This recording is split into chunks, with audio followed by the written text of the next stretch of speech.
ഇപ്പോൾ market crash ആയിക്കൊണ്ടിരിക്കുകയാണ്. പല ആൾക്കാരുടെ കമൻസും മെസ്സേജസും വായിച്ചപ്പം എനിക്ക് മനസ്സിലാക്കാൻ സാധിച്ചൊരു കാര്യം, പലരും പാനിക് മോഡിലാണ്. ഈ പാനിക് മോഡിന് വ്യക്തമായിട്ടൊരു കാരണമുണ്ട്. 2020 കോവിഡ് ക്രാഷ്. 2020 കോവിഡ് ക്രാഷ് കാരണം ഒരുപാട് ഓവർ കോൺഫിഡൻറ്റ് ഇൻവെസ്റ്റേഴ്സ് ക്രിയേറ്റഡ് ആയി. എങ്ങനെയെന്നല്ലേ, 2020 മാർച്ച് ലോകം മുഴുവൻ ലോക്ക്ഡൗൺ. ന്യൂസിലൊക്കെ എല്ലാവരും പറഞ്ഞു ഗ്ലോബൽ റിസഷൻ വരും, എക്കണോമിക് കൊളാപ്സ് ആവും, സ്റ്റോക്ക് മാർക്കറ്റ് ഇനിയും താഴെ പോകും. പക്ഷെ എന്താണ് സംഭവിച്ചത്? മാർക്കറ്റ് താഴെ പോയി, അതിനുശേഷം റോക്കറ്റ് പോലെ മുകളിൽ പോയി. നിഫ്റ്റി 7500 നിന്ന് 2 വർഷത്തിനുള്ളിൽ 18,000 വരെ എത്തി. സ്റ്റോക്സ് ആണെങ്കിലോ ഡബിൾ റിട്ടേൺ, ട്രിപ്പിൾ റിട്ടേൺ, ചില സ്റ്റോക്സ് ഒക്കെ 10x റിട്ടേൺസ് തന്നു. അപ്പോൾ ആ ജനറേഷനിലുള്ള ഇൻവെസ്റ്റേഴ്സിന് ഒരു വിശ്വാസം ഉണ്ടായി, സ്റ്റോക്ക് മാർക്കറ്റിൽ നിന്ന് പൈസ ഉണ്ടാക്കാൻ വളരെ എളുപ്പമാണ് എന്ന്. പക്ഷെ സത്യം എന്താ? നമ്മൾ കണ്ടത് മാർക്കറ്റ് റിയാലിറ്റി അല്ല, അതൊരു റെയർ ഫേസ് മാത്രമായിരുന്നു. ഇന്ന് നമ്മൾ സംസാരിക്കാൻ പോകുന്നത് ഈ 2020-21 കാലഘട്ടത്തിൽ എങ്ങനെ പല ഇൻവെസ്റ്റേഴ്സിനെയും ഓവർ കോൺഫിഡൻ്റ് ആക്കി എന്നതാണ്. 2020 റാലി ഒരു നോർമൽ റാലി അല്ലായിരുന്നു. അതിന് 3 പവർഫുൾ റീസൺസ് ഉണ്ടായിരുന്നു. ഒന്ന്, ഗ്ലോബൽ ലിക്വിഡിറ്റി. US ഫെഡറൽ റിസർവും സെൻട്രൽ ബാങ്ക്സും ട്രില്യൺസ് ഓഫ് ഡോളേഴ്സ് ആണ് സിസ്റ്റമിൽ ഇഞ്ചെക്ട് ചെയ്തത്. ഇൻട്രസ്റ്റ് റേറ്റ്സ് വല്ലാണ്ട് കുറഞ്ഞു. അപ്പോൾ ബാങ്കിൽ പൈസ വെച്ച് കഴിഞ്ഞാൽ ഇൻകം ഇല്ല. അപ്പോൾ ആ പൈസയൊക്കെ എവിടെ പോയി? സ്റ്റോക്സ്, ക്രിപ്റ്റോ, ഇതുപോലുള്ള പല അസറ്റ്സുകളിലും. ഇനി രണ്ടാമത്തെ കാര്യം, ലോക്ക്ഡൗൺ ഇൻവെസ്റ്റേഴ്സ്. ലോക്ക്ഡൗൺ സമയത്ത് എന്താണ് സംഭവിച്ചത്? കോടിക്കണക്കിന് ആൾക്കാർ വീട്ടിലിരുന്നു. അവർക്ക് ടൈം ഉണ്ടായിരുന്നു, മൊബൈൽ ഉണ്ടായിരുന്നു, ട്രേഡിംഗ് ആപ്സ് ഒക്കെ അവർക്ക് വളരെ ഈസി ആയിട്ട് യൂസ് ചെയ്യാൻ പറ്റി. ആൻഡ് സഡൻലി ഇന്ത്യയിൽ മില്യൺസ് ഓഫ് ഇൻവെസ്റ്റേഴ്സ് ഇൻവെസ്റ്റ്മെന്റ് തുടങ്ങി, അവരുടെ പൈസ മാർക്കറ്റിലേക്ക് എത്തി. And third one, everything was going up. ഇതിൻ്റെയൊക്കെ ബിഗ്ഗസ്റ്റ് പ്രോബ്ലം ഇതായിരുന്നു. അത്രയും പൈസ മാർക്കറ്റിൽ വന്ന സമയത്ത് മാർക്കറ്റിൽ എല്ലാ സ്റ്റോക്സും മുകളിലോട്ടേക്ക് പോകാൻ തുടങ്ങി. Good companies, average companies, even weak companies എല്ലാം റാലി ചെയ്തു. അപ്പോൾ ആ സമയത്ത് ഇൻവെസ്റ്റ് ചെയ്ത ഇൻവെസ്റ്റേഴ്സ് എന്താണ് ചിന്തിച്ചത്? ഞാൻ ജീനിയസ് ആണ്, മാർക്കറ്റ് സൂപ്പറാണ്. പക്ഷേ ആ സമയത്ത് മാർക്കറ്റ് എല്ലാവരും ലിഫ്റ്റ് ചെയ്തു. ആ സമയത്ത് മാർക്കറ്റിൽ ഇൻവെസ്റ്റ് ചെയ്ത പല ആൾക്കാരും പ്രോഫിറ്റ് ഉണ്ടാക്കിയിട്ടുണ്ട്.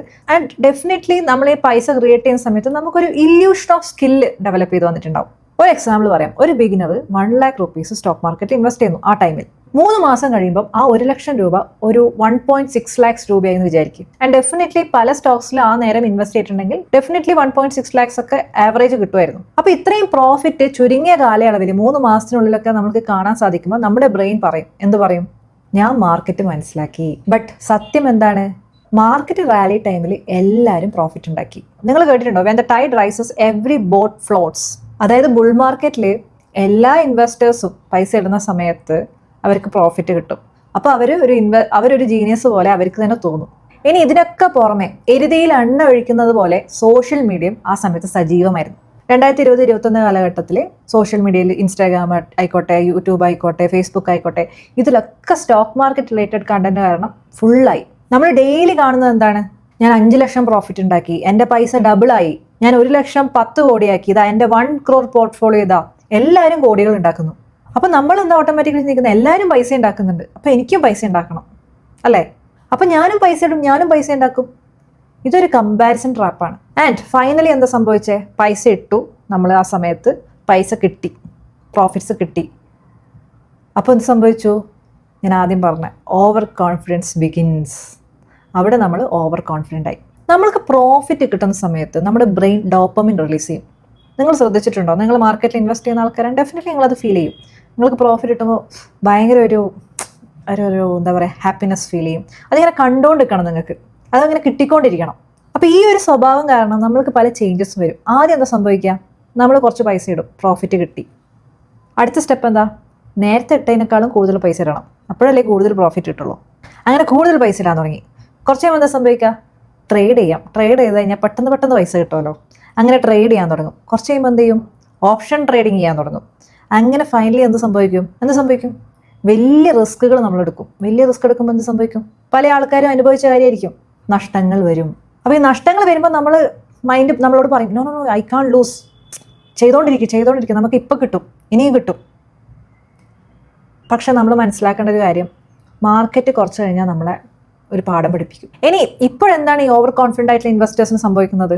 മാർക്കറ്റ് വോളറ്റിലിറ്റി ഇൻക്രീസ് ആയി, ചില സെക്ടേഴ്സ് ക്രാഷ് ആയി, ചില സ്റ്റോക്സ് താഴോട്ട് പോയി, സ്മോൾ ക്യാപ്സ് ഇടിഞ്ഞു, ക്രിപ്റ്റോ ഇടിഞ്ഞു. ആൻഡ് സഡൻലി ആ ഓവർ കോൺഫിഡൻ്റ് ആയിട്ടുള്ള ഇൻവെസ്റ്റേഴ്സ് ചിന്തിക്കാൻ തുടങ്ങി, എന്തുകൊണ്ട് എൻ്റെ സ്റ്റോക്സ് മാത്രം താഴോട്ടേക്ക് പോകുന്നു? ഇതെന്തോ മാർക്കറ്റ് എന്തോ കളി കളിക്കുകയാണ്, ഇത് ഓപ്പറേറ്റേഴ്സ് ഗെയിമാണ്, ഇത് മാനിപ്പുലേഷനാണ്. പക്ഷെ റിയാലിറ്റി എന്താണെന്നറിയോ? മാർക്കറ്റ് തിരിച്ച് മാർക്കറ്റിൻ്റെ ഫേസിലേക്ക് വന്നു എന്നാണ്. ഞാൻ എൻ്റെ ഒരു അനുഭവത്തിൽ നിന്ന് പറയാം. ഞാൻ മനസ്സിലാക്കിയ പരമമായ സത്യം, ഇൻവെസ്റ്റിംഗ് ഈസി അല്ല. പക്ഷേ സ്റ്റോക്ക് മാർക്കറ്റിൽ നിന്ന് നമുക്ക് ഫാസ്റ്റായിട്ട് പൈസ ഉണ്ടാക്കാൻ പറ്റും. That is for sure. നമുക്ക് പൈസ ഉണ്ടാക്കാം. പക്ഷേ സ്റ്റോക്ക് മാർക്കറ്റിൽ നിന്ന് കൺസിസ്റ്റൻ്റായിട്ട് പൈസ ആക്കുന്നത് കുറച്ച് ഡിഫിക്കൽട്ടാണ്. ആൻഡ് റിയൽ ഇൻവെസ്റ്റേഴ്സ് പൈസ ഉണ്ടാക്കുന്നത് പേഷ്യൻസും റിസർച്ചും അതുപോലെ തന്നെ ഇമോഷണൽ കൺട്രോളും കൂടി വെച്ചിട്ടാണ്, നോട്ട് ത്രൂ ലക്ക്. ഈ ഓവർ കോൺഫിഡൻ്റ് ആയിട്ടുള്ള ഇൻവെസ്റ്റേഴ്സ് ചിന്തിക്കുന്ന വേറൊരു പ്രശ്നം എന്താണെന്നറിയോ?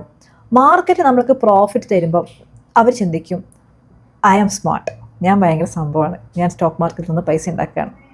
മാർക്കറ്റിൽ നിന്ന് നഷ്ടം വരുമ്പോൾ ഇവരെന്താ ചിന്തിക്കാമെന്നറിയോ? മാർക്കറ്റിന് എന്തോ പ്രശ്നമുണ്ട്, മാർക്കറ്റ് മൊത്തം റോങ് ആണ്, ഇത് മൊത്തം തട്ടിപ്പാണ്. ചില ആൾക്കാർ വളരെയധികം വിഷമിച്ച് ഇതൊന്നും ശരിയാവില്ല, ഇത് വർക്കാവില്ല, ഇത് മൊത്തം വിറ്റിട്ട് പൈസയൊക്കെ FD ഇടാം, ഇങ്ങനെ ചിന്തിക്കുന്ന ആൾക്കാരുണ്ട്. അതും 1 or 2 ഇയേഴ്സിനുള്ളിൽ. What we have to do is we have to build the right mindset. Stock മാർക്കറ്റിനെ ഒരിക്കലും ലോട്ടറി പോലെ കാണരുത്, പകരം വെൽത്ത് ബിൽഡിംഗ് മെഷീൻ പോലെ കാണുക. ചരിത്രം നോക്കിക്കഴിഞ്ഞാൽ slowly consistently over the years ആണ് മാർക്കറ്റ് വെൽത്ത് ക്രിയേറ്റ് ചെയ്തിരുന്നത്. മാർക്കറ്റിൽ സക്സസ് വരുന്നത് പേഷ്യൻ്റ് ഇൻവെസ്റ്റേഴ്സിനാണ്. അപ്പോൾ 2020-21 കാലഘട്ടത്തിൽ ഇൻവെസ്റ്റ്മെൻറ്റ് തുടങ്ങിയിട്ട് ഓവർ കോൺഫിഡൻസ് വന്ന ഇൻവെസ്റ്റേഴ്സ് ആണ് നിങ്ങളെങ്കിൽ നിങ്ങൾക്കത് ടെസ്റ്റ് ചെയ്യാൻ വേണ്ടി ഒരു കാര്യം ഞാൻ പറഞ്ഞുതരാം. നിങ്ങളോട് ചോദിക്കണം, നിങ്ങൾ പ്രോഫിറ്റ് ഉണ്ടാക്കിയിട്ടുണ്ടെങ്കിൽ നിങ്ങൾ നിങ്ങളുടെ സ്കില്ല് കൊണ്ടാണോ പ്രോഫിറ്റ് ഉണ്ടാക്കിയത്, അതോ ആ സമയത്ത് മാർക്കറ്റ് മുകളിലോട്ട് പോകുന്നത് കൊണ്ടായിരുന്നു? ഇത് മനസ്സിലാക്കി കഴിഞ്ഞാൽ നിങ്ങൾ 50% ബെസ്റ്റ് ഇൻവെസ്റ്റേഴ്സായി. ബാക്കി 50% നല്ല ഇൻവെസ്റ്റേഴ്സ് ആവാത്തതിൻ്റെ കാരണം മാർക്കറ്റല്ല, നമ്മളുടെ ഇമോഷൻസ് ആണ്. അപ്പോൾ ഈ മാർക്കറ്റ് ഇടിഞ്ഞുകൊണ്ടിരിക്കുന്ന സമയത്ത് നഷ്ടം കാണാനുള്ള കേപ്പബിലിറ്റി നമ്മൾ ബിൽഡ് ചെയ്തെടുക്കണം. നമുക്കറിയാം, കോവിഡിൻ്റെ സമയത്ത് പല ആൾക്കാരുടെ പോർട്ട്ഫോളിയോ റെഡായിട്ടുണ്ടാവും. ആ റെഡായ ടൈമിൽ അവരൊക്കെ ക്ഷമയോടെ വെയിറ്റ് ചെയ്ത് നിന്നു, അല്ലേ? അപ്പോൾ ഇപ്പോൾ മാർക്കറ്റ് ഇടിഞ്ഞുകൊണ്ടിരിക്കുന്ന സമയത്ത് നമ്മൾ ക്ഷമയോടെ ഇരിക്കുക. വേറൊന്നും നമുക്ക് ചെയ്യാനില്ല. കാരണം ഇതൊന്നും നമ്മളുടെ കൺട്രോളുള്ള കാര്യമല്ല. യുദ്ധം നമ്മുടെ കൺട്രോളുള്ള കാര്യമല്ല. മറ്റു രാജ്യങ്ങൾ തമ്മിൽ ഡിസ്കഷനും അവരുടെ തീരുമാനങ്ങളൊന്നും നമ്മളുടെ കൺട്രോളുള്ള കാര്യമല്ല. നമ്മുടെ കൺട്രോളുള്ള കാര്യം കണ്ടിന്യൂസ് ആയിട്ട് ഇൻവെസ്റ്റ് ചെയ്യുക, പേഷ്യൻസോടെ വെയിറ്റ് ചെയ്യുക, SIP ആയിട്ട് സേഫായിട്ട് ഇൻവെസ്റ്റ് ചെയ്യുക എന്നുള്ളതാണ്. ഇതേ നമ്മൾക്ക് ചെയ്യാനുള്ളൂ. നഷ്ടം കാണുമ്പം അത് കാണാനുള്ള മനക്കരുത്ത് നമ്മൾ റെഡിയാക്കി വെക്കണം. കാണാൻ പറ്റുന്നില്ലെങ്കിൽ കാണണ്ട, കുറച്ച് കാലത്തേക്ക് പൂട്ടി വെക്കുക, തുറന്ന് നോക്കണ്ട പോർട്ട്ഫോളിയോ. അപ്പോൾ റൈറ്റ് മൈൻഡ് സെറ്റ് ഡെവലപ്പ് ചെയ്തെടുക്കുക. പാനിക്കായിട്ടോ മാർക്കറ്റിനെ കുറ്റം പറഞ്ഞിട്ടോ മൊത്തം സിസ്റ്റത്തിനെ കുറ്റം പറഞ്ഞിട്ടോ ഒന്നും കാര്യമില്ല. ആൻഡ് ഓൾവേസ് ബിലീവ്, നിങ്ങൾക്ക് എന്താണോ വിധിച്ചത് നിങ്ങൾക്ക് വരും.